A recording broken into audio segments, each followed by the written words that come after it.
జై Gurudeva Datta. Welcome to Om Datta channel. జై గురుదేవ దత్త. అవధూత చింతన శ్రీ గురుదేవ దత్త స్వామి మహారాజుకి జై. దత్త బంధువులందరికీ, ఆత్మ బంధువులందరికీ నమస్కారము. Welcome to our channel. మనము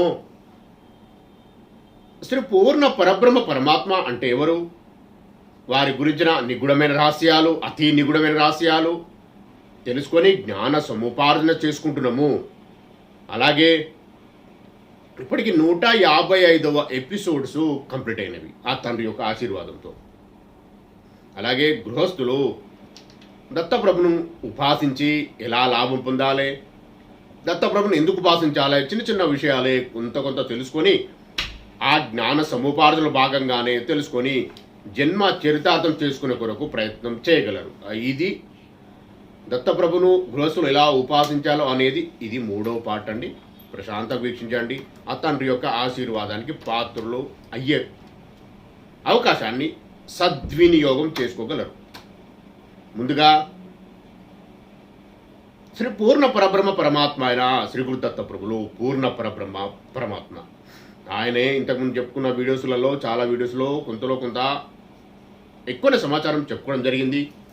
మళ్ళీ రిపీట్ ఎందుకు వస్తాయంటే కొందరు కొత్త వాళ్ళైనా, లేదు అంటే ఈ పరబ్రహ్మ జ్ఞానం ఆత్మజ్ఞానం ఎంత మాట్లాడుకున్నా ఎంత తెలుసుకున్నా తరిగిపోయేది కాదు, అర్థమయ్యేది కూడా కాదు. ఒకటికి 10 సార్లు చూసినా అర్థం కాదు. ఆ తండ్రి అర్థమైతలేదు తండ్రి, జ్ఞానం ఇవ్వు తండ్రి, నన్ను కరుణించు తండ్రి అని ఎవరైతే అడుగుతారో, ఎవరైతే రిక్వెస్ట్ చేస్తారో వారి రిక్వెస్ట్ ఆ తండ్రికి ముట్టినప్పుడే వారి పర్మిషన్తోనే అది అర్థమవుతుంది. దత్తార్పణం. మీరు అర్థమైతే లేదంటే మీరు తెలియదొక్క వాళ్ళ నేను అనడం లేదు, అది అదృష్టం కావాలండి. ఎన్నో జన్మల సుకృతం ఉంటేనే ఇదంతా అర్థమవుతుంది. ఇవి కఠినమైన వర్డ్స్ అని మీరు అనుకుంటే దత్తార్పణం నేనేం చేయలేనండి. ఇవి ప్రతి ఒక్క జీవుడికి, బుద్ధిజీవుడికి అవసరము. అయితే ఇందులో ఒక విషయం ఉందండి. చెప్పినాక నేను దత్తప్రభు గురించి పూర్తిగా మాట్లాడి మనము ఉపాసన విధానం కూడా తెలుసుకుందాం. ఆ తండ్రి ఆజ్ఞతో వారు ఏమి చెప్పిస్తే టెలిపతి ద్వారా అదే నేను చెప్పడం జరుగుతుందండి. దత్తబంధువులు రండి అంటే మిమ్మల్ని రిక్వెస్ట్ చేసి మీకు రెస్పెక్ట్ ఇస్తున్నా. ఇట్లాంటి అర్థం చేసుకోవాలని కొన్ని వర్డ్స్ రావాలనే నేను ఆ తండ్రి ఆశీర్వాదంతోనే వారు అడిగి వారిని రిక్వెస్ట్ చేస్తేనే ఇవన్నీ వర్డ్స్ వస్తాయి. అర్థం చేసుకోండి. వేరే వాడుక భాష వాడుతున్నాను అనుకోకండి. నాకు గ్రాంధికేమో రాదు, నేను పెద్ద పండితుని కాదు. ఆ తండ్రి చెప్పిన జ్ఞానమే నేను మీతో పంచుతున్నా. ఇది 20 మినిట్స్ లోపు ఉండేలాగానే ప్రయత్నం చేస్తా. దత్తప్రభు దయ వల్ల తండ్రి కూడా పర్మిషన్ ఇచ్చాడు మనకు. ఇంతకుముందు 1-2 గంటలు కూడా వీడియోస్ ఉండేవి. దత్తప్రభు దయ. అది ఇప్పుడు నేను ప్రయత్నపూర్వకంగా రిక్వెస్ట్గా చాలా రిక్వెస్ట్ చేస్తే తండ్రి ఒప్పుకోవడం జరిగింది. అందుకే కొద్దిగా ఫాస్ట్గా కూడా వర్డ్స్ వస్తాయి. ఇంతకుముందులాగా స్లోగా జాగ్రత్తగా మాట్లాడడం మనం ఉండదు. ఇది ఫాస్ట్గా కూడా వస్తూ ఉంటాయండి. అది మీకు అనుకూలం ఉండే కొరకే ఇదంతా చేయడం జరిగింది. దత్తార్పణం. అయితే ఇప్పుడు మనము కఠినమైన వర్డ్స్ గురించి. కఠినమైన వర్డ్స్ అంటే దత్తార్పణం మీరు ఏమనుకున్నా నేనేం చేయలేనండి. దత్తప్రభు చెప్పడం జరిగింది అని చెప్తున్నా. చేయమని విషయం రివీల్ చేయమని చెప్పిండు, ఓపెన్ చేయమని. ఏంటంటే ఇప్పుడు ఒక విషయం ఉంది. కొందరు ద్రవ్యశుద్ధి కొరకు నేను ఇంతకుముందు చెప్పడం జరిగింది. ద్రవ్యశుద్ధి చేసుకోవాలి. మనము ఎవరు కూడా సవ్యమైన మార్గంలో, ధర్మమైన మార్గంలో సంపాదించడం లేదు అని చెప్పిన. దాని ప్రతిదీ ఒక 100 వీడియోస్ చేయొచ్చండి. నేను చెప్తే విషయాలన్నీ చెప్తా. ఒక 100 వీడియోస్ చేయొచ్చు. Not only 20 minutes, 1 our videos చేసుకున్న 100 వీడియోస్ చేయొచ్చు. వాటి గురించి నాకు పూర్తిగా తండ్రి ఇచ్చిన జ్ఞానం ఉంది, చెప్పగలుగుతా. తారపు నాయన పర్మిషన్ ఇచ్చినప్పుడు. అయితే విషయం ఏంటంటే ఇప్పుడు ఇదైతే చెప్తా కొంత ధర్మ మార్గంలో ధర్మమైన సంపాదన ఎవరు చేయడం లేదు. ఏ వృత్తిలో ఉన్నవారైనా, సేవక వృత్తిలో ఉన్నవారైనా గుర్తుపెట్టుకోండి. ఇంతకన్నా నేను ఏం చెప్పలేను. ఎవరిని తక్కువ చేసి మనం మాట్లాడడం కాబట్టి నేను ఒకరిని కోడ్ చేయడం లేదు వారి వృత్తిని. కాబట్టే అందులో 10% తీసుకొని ద్రవ్యశుద్ధి చేసుకోవాలని ఆ తండ్రి ఇచ్చిన అవకాశం ఉంది కదా. మీరెందుకు భయపడుతుండ్రు? ఇది కఠినమైన వర్డ్, కఠినమైన వాక్యం అని మీరెందుకు తలపోస్తున్నారు? మీకు మీరే ఎందుకు తక్కువ చేసుకుని ఆలోచిస్తున్నారు? అర్థమైంది? ఇప్పుడు నేను ఎందుకు కఠినమైన వర్డ్ అని అన్నాను? ఎందుకు కష్టమైన వర్డ్స్, ఎందుకు కఠినమైన వాక్యాలోని అర్థం అనిపిస్తుందంటే ఇందుకు ప్రతి ఒక్కరికి అనిపిస్తుంది నేను కూడా చేస్తున్నా కదా తప్పు అని. తప్పేం లేదు, బ్రతికే కొరకు చేసుకోవాలి. యాక్చువల్గా ఒక జీవి బ్రతికే కొరకు వారి భార్యకులను పోషించుకునే కొరకు ధర్మం తప్పాల్సిన అవసరమే లేదు. దత్తార్పణం దాని గురించి కూడా ముందు ముందు వచ్చే వీడియోలో నేను చెప్తా, ఆ తండ్రి పర్మిషన్ ఇచ్చినప్పుడు. అయితే ఇట్లా అన్నప్పుడు అధర్మంగా సంపాదిస్తున్నారు ప్రతి ఒక్కరు అన్నప్పుడు దానిని క్లియర్ చేసుకునే అవకాశం కూడా చెప్పడం జరుగుతుంది కదా. 10% లేదంటే మీకు తోచిన అమౌంట్ తీసి సత్యమైన సత్కార్యాలకు ఉపయోగించండి, సత్యమే పరమాత్ముడు అన్న విషయము అలా అవకాశం సొల్యూషన్ ఉండే. ఇంకా భయపడేది ఇప్పుడు పిన్ పాయింట్ చేసేట్టు అనిపిస్తుంది మీకు తార్పణం, అది నేను చెప్పేది కాదండి. నేను ఒకరు తక్కువ చేసి ఇంక్లూడింగ్ నేను కూడా కదా ధర్మంగా నేను కూడా ఏం చేస్తలేను, మీరు కూడా ఏం చేస్తలేరు. ధర్మంగా అంటే నేనే పంట పండించుకోవాలి నా పొలంలోనే, నేను ఎవరు కష్టపెట్టకుండా నేనే పని చేసుకోవాలి, వడ్లు తీసుకొచ్చుకోవాలా, నేనే వండుకోవాలా, నేనే తినాలే. ప్రతిదీ నా కష్టార్జితమై ఉండాలి, నా కష్టమే ఉండాలి. అప్పుడది ధర్మం. ఎగ్జాంపుల్ ఇక వేరే రకంగా వచ్చినాయి, దాన్ని క్లియర్ చేసుకునే అవకాశం ఉంది కదా. నేను వస్తున్నా, నాకు సోర్స్ ఆఫ్ ఇన్కమ్లు వచ్చినాయి, నేను 10% తీసి నేను హోమం చేస్తున్నా, అన్నదానం చేస్తున్నా. ఆ తండ్రి దయ వలన ఆయన చేయమన్నప్పుడల్లా చేస్తూనే ఉన్నా, ఆ తండ్రి చేపిస్తున్నాడు నాతో. అంత సమర్పణ భావంతో మీరు ఉంటారు కదా, ఉండండి. అప్పుడు జరిగే అద్భుతాలు చూడండి. ఇంత ఎట్లా జరుగుతుంది మాత్రం సాధ్యం కాదంటే నేను అందుకే దత్తప్రభుని అడిగే దత్త సహస్రనామావళి 3 సార్లు రోజు పారాయణం చేయండి, లేదంటే 3 సార్లు వినండి అని వీడియో కూడా తండ్రి పర్మిషన్తోని వీడియో కూడా పద్ధతి ప్రకారంగా ఒక పద్ధతి ఉంటుంది రికార్డింగ్ చేసేది కూడా. ఫాస్టింగ్ ఉండాల్సి ఉంటుంది, కొన్ని పద్ధతులు పాటిస్తూ చేసిన అది కూడా వినండి. పఠనం శ్రవణం ఫలితం సమానం కాబట్టి ఆ ప్రయత్నమైనా చెయ్యండి. చేసినప్పుడు అర్థమవుతుంది మీకు ముందు అడుగు పడుతుంది, ఎలా ముందుకెళ్ళాలనేది అర్థమవుతుంది. మీరు ముందుకు స్టెప్ వేస్తారు. ఇది జరిగేది సత్యం, ఇది విషయం. అది ఒక్కటేనా అంటే ఇంకొన్నాయి, చాలా ఉన్నాయి. ఇంకా ముందు వస్తే వీడియోస్ వినండి. గృహస్థులకు దత్త సహస్రనామావళి, ఈ ద్రవ్యశుద్ధి అనేది చాలా ఇంపార్టెంట్. భయపడాల్సిన అవసరం లేదండి. మనం చేసిన దానికి విరుగుడు ఉంది కదా, మరి ఇంకెందుకు భయపడాలి? ఇప్పుడు ఇదంతా ఇంట నాకేం అవసరం అంటే దత్తార్పణం, అది నేనేం చేయలేను దానికి. నేను ఇప్పటికే కొన్ని కోట్లు సంపాదించుకున్న ఆధారంగా దాంట్లో కూడా 10% తీయాలా అంటే అది కూడా దత్తార్పణం అంటే నాకు తెలియదు. ఎందుకంటే ఇప్పుడు ఆ తండ్రి పూర్ణ పరబ్రహ్మ పరమాత్మ నిరాకారతత్వము అయి ఉండి కూడా మన కొరకు ఆయన పవర్ తగ్గించుకొని మనల్ని ఉద్ధరించే కొరకు వచ్చిండు. ఆయన చెప్పినట్టు వినాలే, వినకుండా వినిపిస్తాడు. నేను ఎవరు తప్పించుకుని వీల్లేదు. ఇక్కడ ఆయనదే లోకము, సృష్టి ఆయనదైనప్పుడు మనం ఎవరమండి? అదొకటి. ఇంకో విషయం ఏంటంటే అసూయ ప్రతి ఒక్కరి మీద అనసూయ తనయుడు ఆయన. అనసూయ మాత కొడుకు. అనాసూయ ఒక్కరి మీద అసూయను విడిచిపెట్టాలి. ఎదుటి వ్యక్తి మీద, ఎదుటి జీవి మీద ఏదన్నా కానివ్వండి, అసూయ అనే దాన్ని విడిచిపెట్టినప్పుడే దత్త ప్రభు నీకు దత్తమవుతాడు. ఇంత పెద్ద విషయం ఉన్నది ఇందులో. దత్త ప్రభు నిరాకారతత్వమా ఆ సాకారతత్వమా అవన్నీ తర్వాత విషయాలు. ఆయన నీకు ఆశీర్వాదము అంటారా, నీకు దత్తం అంటే నీ దగ్గరికి వచ్చి నీకు హెల్ప్ చేయాలి, నీ నుండి నిన్ను బయటికి తీయాలి, నేను ఉద్ధరించాలంటే అసూయను విడిచిపెట్టాలి. ఫస్ట్ మెయిన్ పాయింట్ అదే. కానీ ఇప్పుడు జరిగే విషయాలు ఏంటివి? ఇప్పుడు జరిగే ఉపాసన ఏంది? దత్త శాస్త్రములు చేయాలి, ఈ అసూయను విడిచిపెట్టాలి. ఏం జరుగుతుంది తెలుసా ఈ రోజులలో? అన్న తమ్ముడు ఏం లేదు, ఒకరికి వాళ్ళ పిల్లోడికి కానీ వారికి కానీ ఏమైనా మంచి జరిగింది, మంచి ఇల్లు కట్టుకున్నాడు, ఏమైనా జరిగింది, డెవలప్మెంట్ జరిగిందంటే ప్రతి ఒక్కరూ ఈర్ష్యపడుతూనే ఉన్నారు. అన్నీ నాకే కావాలి అన్న అసూయ, ఈర్ష, వర్గాలు అన్నీ దగ్గర పెట్టుకొని చుట్టుపక్కల పెట్టుకొని మంచిగా కూర్చొని ఉన్నారు. ఇంకెక్కడ నీకు జ్ఞానం వస్తుందండి? దైవం మీద ప్రేమ కలుగుతుంది. దైవం మీద ప్రేమేనండి, నీ అగరబత్తి కూడా అవసరం లేదు. నేను ఇంతకుముందు కూడా ఎన్నో విషయాలు చెప్పినా, ఎవరినైతే ఒకరు బాధపడుతుంటే నువ్వు సంతోషపడతావో ఆ సృష్టి, ఆ నిరాకారతత్వము, ఆ పూర్ణ పరబ్రహ్మ నీకు కూడా కష్టమే ఇస్తాడట. ఎందుకంటే నువ్వు ఒకరు కష్టాన్ని చూసి నువ్వు సంతోషపడవు కదా, అంటే నీకు కూడా కష్టం ఇస్తే నువ్వు సంతోషపడతావు అని అర్థం చేసుకుంటారు వాళ్ళు. నేను నిరాకారతత్వం సృష్టి అన్న దత్తప్రభు అనలే మళ్ళా. దత్తప్రభు వచ్చేసిండు, ఆయన చెప్పినట్టు ఇంటా అంటేనేమో ఈ పద్ధతులు అసూయ విడిచిపెట్టాలి, ఫస్ట్ హర్షవర్గాలు విడిచిపెట్టాలి, ద్రవ్యశుద్ధి చేసుకోవాలి, ఇవి విషయాలు. లేదు ఒకరు బాగా సంతోషపడితే, అరే ఇంతకుముందు నార్మల్ వ్యక్తులు మంచి ఇల్లు తీసుకున్నారు, మంచి సంతోషంగా కొంత సంతోషపడతారు ఇప్పుడైనా అని నువ్వు సంతోషపడితే, వారి సంతోషాన్ని చూసి నువ్వు సంతోషపడినందుకు నీ కూడా అలాంటి ఇల్లు ఇస్తాడట ఆ పరమాత్మ, ఆ విశ్వ సృష్టికర్త, నిరాకర్తత్వము, ఆ విశ్వం. అలా కాకుండా నువ్వు ఏదో తలుచుకుంటే నీకు అదే వస్తుంది. ఇది గుర్తుపెట్టుకోవాలి.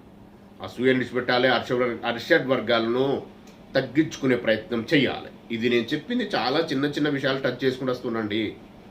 నీకు అర్థమవుతుందో లేదో నాకైతే తెలియదు. నా పని దత్తప్రభు బిడా ధర్మంగా నీ పని చెయ్యి అంటుండో నేను చేస్తున్నా. ఓకే ఉన్నా ఓకే లేకున్నా నేను నా పని నేను చేస్తున్నా అండి. దత్తార్పణం. అది నేను గొప్పగా చెప్తలేను, నేను ఆయన నాతో చేపిస్తున్నాడు. హోమం కూడా ఎంత కష్టమైనా, ఏం జరిగినా, ఎంత వేడున్నా 42 డిగ్రీస్ సెల్సియస్లో 42 డిగ్రీస్ సెల్సియస్లో హోమం చేస్తున్న రోజు ఆ తండ్రి ఆశీర్వాదం ఆయన ఇచ్చిండు. నాకు పని నేను చేస్తున్నా, ఆ పని చేస్తున్నా. అంటే ఆయన తీసుకొని చేయబట్టి నడిపిస్తాడు, ఉద్ధరిస్తబడతాడు. నాతో నేను ఏం చేయాలనుకున్నాను చేపిస్తాడు ఆయన, నేను చేస్తున్నా. ఆ రోజు 12 తర్వాత నృసింహ సరస్వస్వామి పుట్టిన సమయము మధ్యాహ్న సంధ్య. ఆ సమయంలో చేయమని ఆ తండ్రి ఆజ్ఞ నేను పాటిస్తున్నా. అలా పాటించాలి. ఎంత కష్టమైన, నష్టమైన, దుఃఖం వచ్చినా, ఎంత పెద్ద సంతోషం వచ్చినా, ఎంత పెద్ద బాధ వచ్చినా థ్యాంక్స్ చెప్తూ తండ్రి కృతజ్ఞత తండ్రి అని యాక్సెప్ట్ చేయాలి. ఇది ఒక విషయం గుర్తుపెట్టుకో, చాలా పెద్ద విషయం ఇది. ప్రతిదీ ఒప్పుకోవాలి. అన్నం తిన్నా, వాటర్ తాగినా, నీకు సంతోషం కలిగినా థ్యాంక్స్ చెప్పాలి. తండ్రి కృతజ్ఞతలు, థ్యాంక్స్ తండ్రి, ఈరోజు మంచిగా గడిచినందుకు కృతజ్ఞతలు తండ్రి అని చెప్పుకోవాలి. చెప్పుకొని పడుకోవాలి. మళ్ళీ లేసే ముందు కళ్ళు తిరగకముందే ఆయనకు థ్యాంక్స్ చెప్పి లేవాలి. నన్ను లేపినందుకు థ్యాంక్స్ తండ్రి అని. లేదు దత్తప్రభుకే చెప్పడం మీకు కష్టమవుతుందంటే మీ ఇష్టదేవం చెప్పండి, ఆయనకే చేరుతుంది. అది కూడా దత్తప్రభుకి చేరిపోతుంది. అది కూడా ఇది అర్థం చేసుకొని జాగ్రత్తగా గృహస్థులు ఈ థ్యాంక్స్ అనే వర్డ్ గ్రాటిట్యూడ్, అదే గ్రాటిట్యూడ్, అదే థ్యాంక్స్, అదే కృతజ్ఞత, ఇవన్నీ గుర్తుపెట్టుకొని చేయాలి. యాక్సెప్ట్ చేయడం కూడా, ఈ 2 వర్డ్స్. ద్రవ్యశుద్ధి, ఈ 3 ఈరోజు ఉపాసనలో భాగంగా వీటిని పాటించండి. అదే దత్త సహస్రనామాలు రెగ్యులర్ చెప్తూనే ఉంటా. ఎవరైనా చూడని వారు చూస్తారేమో అన్న నా తాపత్రయం. దత్తార్పణం. అలాగే శ్రీ పూర్ణ పరబ్రహ్మ పరమాత్మ క్షేత్ర దర్శనం చేస్తే ఎంత లాభాలు జరుగుతాయి ఇంతకుముందు వీడియోలో మనం చెప్పుకోవడం జరిగింది. అలా అదే విధంగా శ్రీ గురుచరితామృతము చదువుతూ ఎవరికైనా ఆ గ్రంథం ఇచ్చే ప్రయత్నం చేయండి. దత్తప్రభు పేరు తలుచుకొని. గీతా ప్రెస్ వాళ్ళ గ్రంథాలు విపులంగా మంచి వివరణాత్మకంగా కొంత ఎక్కువ ఇన్ఫర్మేషన్తో ఉంది కాబట్టి ఆ గ్రంథమే ఇచ్చే ప్రయత్నం చేయండి. అలా ఇచ్చినప్పుడు జ్ఞానము పంచిన వారిని అవుతాము, జ్ఞానదానం చేసిన వాళ్ళమవుతాము. వారు చేస్తారనుకుంటే పర్చేజ్ చేసి ఇవ్వండి. లేదు అంటే ఎవరైనా మీ చుట్టుపక్కల మంచి దత్తభక్తులు ఉన్నారు, వారికి అర్థం కాయితలేదు ఇదేంది జీవితం అనేది, దత్త సాధన దత్తప్రభువును ఎలా మొక్కాలో అర్థమవుతలేదు, ముందుకు ఆధ్యాత్మిక వారికి ముందుకెళ్ళే కొరకు అర్థమవుతలేదు అన్న వారు మీకు నచ్చి మీకు ఓకే అనిపిస్తే మన ఓం దత్తాకు మెయిల్, మన OUMDADDA ఓం దత్తాకు మెయిల్ ఐడికి వారి డీటెయిల్స్ పెడితే వీరికి గ్రంథం కావాలంటే నేను దత్తప్రభు పర్మిషన్ తీసుకొని శ్రీ గీతా ప్రెస్ వాళ్ళ శ్రీ గురుచరితామృతం ఫ్రీ ఆఫ్ కాస్ట్లో నేను పంపిస్తా. ఇది దత్తప్రభు నాకు ఇచ్చిన పని, నేను చేస్తూనే ఉన్నా రెగ్యులర్గా. ఎవ్రీ మంత్ 20 to 21, 28 ఎబో గ్రంథాలు దత్తప్రభు దయ వల్ల ఇస్తూనే ఉన్నా. ఆయన పర్మిషన్ లేని ఎవరికి ఇవ్వడం కుదరదు. ఎందుకంటే నా నుండి మీరు కొనుక్కొని తీసుకున్న విషయం వేరు. ఇక్కడికి వెళ్ళే గ్రంథాలకు ఖచ్చితంగా నేను దత్తప్రభును బతిలాడి పర్మిషన్ ఇచ్చిన వన్నైతా. మీరు ఒకవేళ దానిని పట్టించుకోకుండా ఫ్రీ వచ్చింది కదా అని పట్టించుకోకుండా మీరు సరైన విధంగా ఉపయోగించుకోకుండా మీకు కష్టమవుతుంది. అందుకే నేను ఖచ్చితంగా దత్తప్రభుని అడగకుండా పంపివ. ఇప్పటికి కనీసం 200-200+ గ్రంథాలు ఇంకా పెండింగ్లో ఉన్నాయి. దత్తప్రభు ఆపడం జరిగింది. వద్దు బిడ్డ అంటే ఆపేసిన. ఎవరికి కొంతలో అడిగి పంపిస్తున్నా. ఇలా జరుగుతుంది. ఒకవేళ గ్రంథం కావాలని పంపించిన వారికి కూడా దత్తప్రభు పర్మిషన్ ఇస్తే పంపిస్తా. లేదు మీరు కూడా కొని గీతా ప్రెస్ అని కొడితే గూగుల్లో వస్తుంది, దానికి కొని పంపించవచ్చు.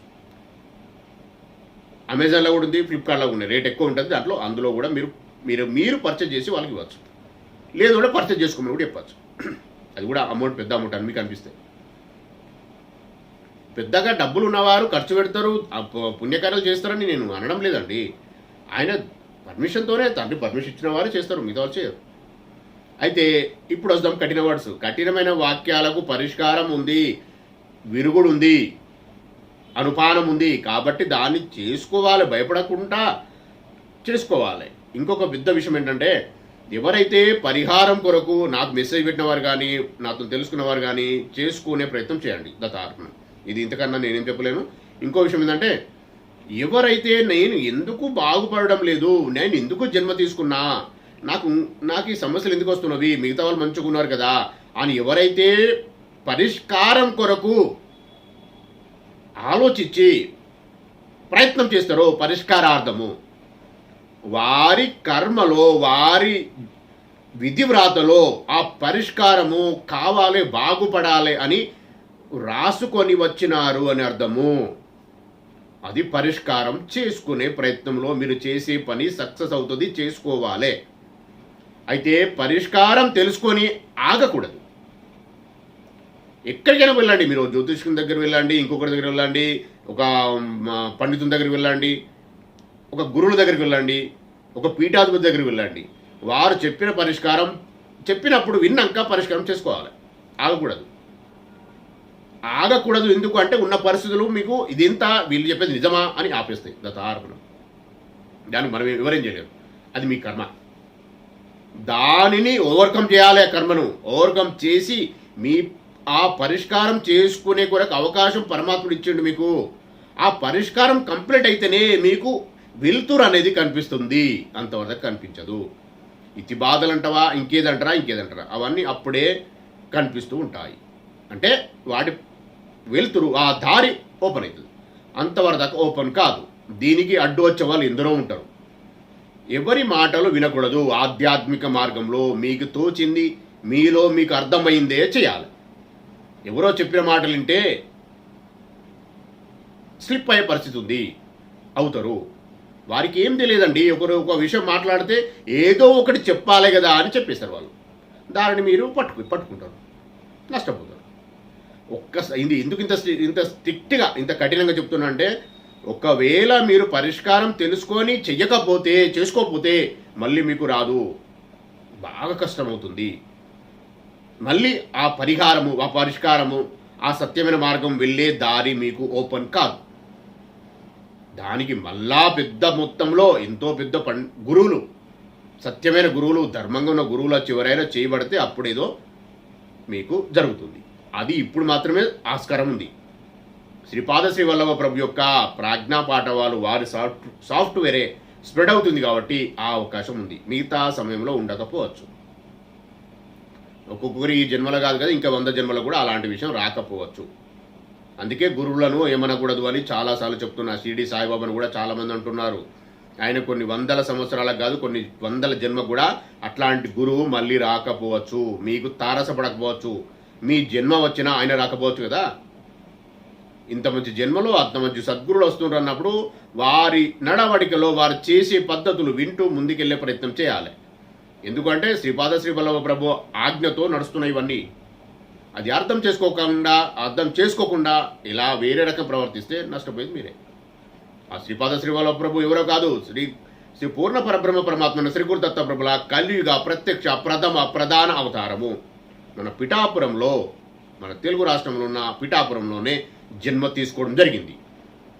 ఖచ్చితంగా ఆయన దర్శనము అక్కడి పిఠాపురం కూడా వెళ్ళే ప్రయత్నం చేయండి. అక్కడ అన్ని ఫ్రీ ఆఫ్ కాస్ట్, ఫ్రీ ఉంటాయండి. అన్నము ఉండేందుకు అన్నీ ఉంటాయి. ఆ తండ్రి ఆశీర్వాదం పొందండి అక్కడికి వెళ్ళి. తర్వాత మళ్ళీ వీడియోలో దాని గురించిన విషయము ఆ తండ్రి పర్మిషన్తో నేను మంచిగా చెప్పే ప్రయత్నం చేస్తా, మంచి విషయాలు. ఈ వీడియోలో అయితే మళ్ళీ వీడియోలో ఆ తండ్రి ఆశీర్వాదంతో మంచి విషయమే వచ్చింది, కానీ ఆపడం జరిగింది, చెప్తా. నేను ఇంతమంది వీడియో చేసుకుని అదృష్టం కలిసినందుకు శ్రీ పూర్ణ పరబ్రహ్మ పరమాత్మైన శ్రీ గురు దత్త ప్రభులకు కోటి సాష్టంగ దండ ప్రమాణాలు, కోటి కృతజ్ఞతలు.